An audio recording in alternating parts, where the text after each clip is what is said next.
په کابل ښار کې د ترافیک پولیسو عمومي ریاست له ترافیکي قوانینو څخه د سرغړونو د مخنیوي په موخه هڅې پیل کړي دي چې په دې سره به موټر چلوونکي اړ کړل شي ترڅو په ښار کې ترافیکي قوانین عملي کړي. د افغانستان ترافیک یوه مسؤله اداره ده چې د لویو وړو ښارو د نظم په برخه کې د شپه او ورځ لګیا دي خدمات ترسره کوي. د دې لپاره چې موږ ښه نظم رامنځته کړو موږ یو لړ اقدامات مخکې ترسره کړي دي اوس هم پې لګیا یو.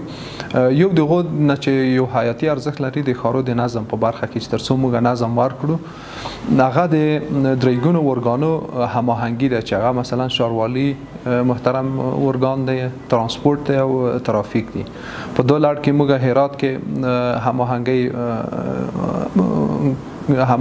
کړې ده، مثلا جلال آباد کې هم کړې، دوه تا ورته مزار دی او کندوز دی، د لوی ښارونه دي.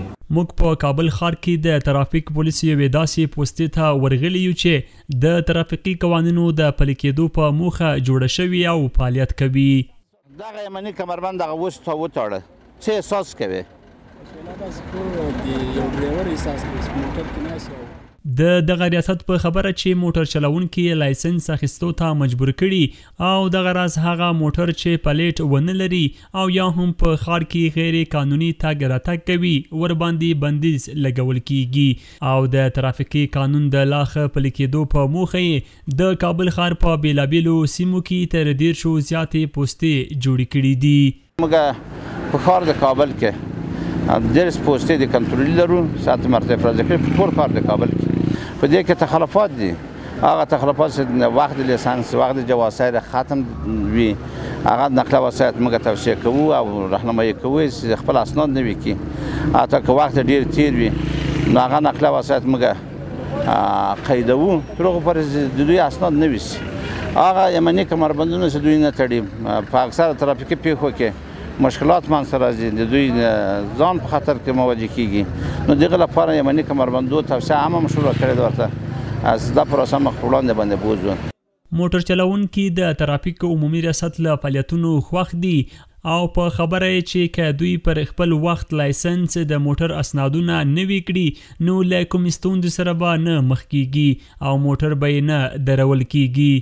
ترافیک ریاست ته چارې بودخا کې ونیوم او سبۍ کې ونیوم او بس نه پرېږدي یو موټر هم نه پرېږدي چې کوم باقي باید په خپله اسنادونه پاک کاندي. دا خو ډېره ښه خبره ده چې باید اسناد په خپله پاک شي چې موټر تر هلته شارک له بوځي بیا ورپسې په عذابېږي نو هم هغوی تکلیف کېږي هم خپل ځان تکلیف کېږي. مخکې به موږ سره دا جوړسیر زړېدو څوک به تپوس نه کوو، دا خو امنیت د خاطر هم ښه دی. اوس ما ودرې چې ورو ګوله تر سکارۍ راکړه لیسنس جوړسیر که ما سره نه دغسې باید چې قانوني اجراات وشي وروره مانه تپوس وشي یا څنګه چل دی پوره بررسي وشي هغې نه وروسته بیا خلک دې پرېږدي.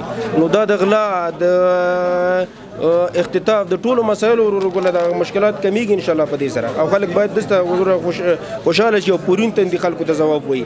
کابل ښاریان هم د ترافیکي قوانینو له پلي کېدو څخه خوښ دي او غوښتنه کوي چې حکومت ته پر هغه موټرو چې د هوا د ککړتیا لامل کیږي او دغه راز په ښار کې غیر قانوني تګ راتګ کوي بندیز ولګوي.